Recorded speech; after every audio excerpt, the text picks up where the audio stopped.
একটা সময় ছিল এই নদী পারাপারের একমাত্র ভরসা ছিল এই খেয়া।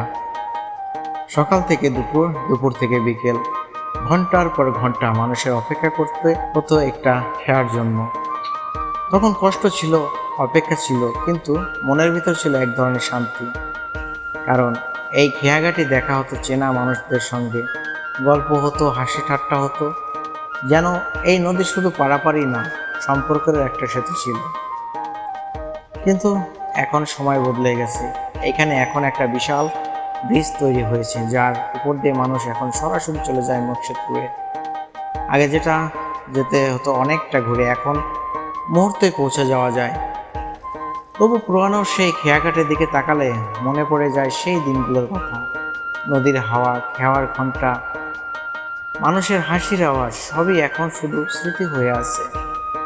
আজ আমরা এসেছি সেই পুরানো স্মৃতির খোঁজে, দেখতে এখন কেমন আছে জলের পরে খেয়াঘাট।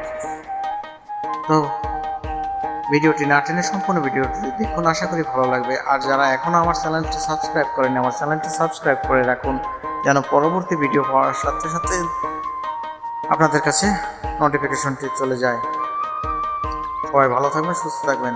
জলের পরে খেয়াঘাট থেকে আজকের মতো বিদায় নিচ্ছি। দেখা হবে নতুন কোনো জায়গায়, নতুন কোনো ভিডিওতে। সেই পর্যন্ত সবাই ভালো থাকবেন।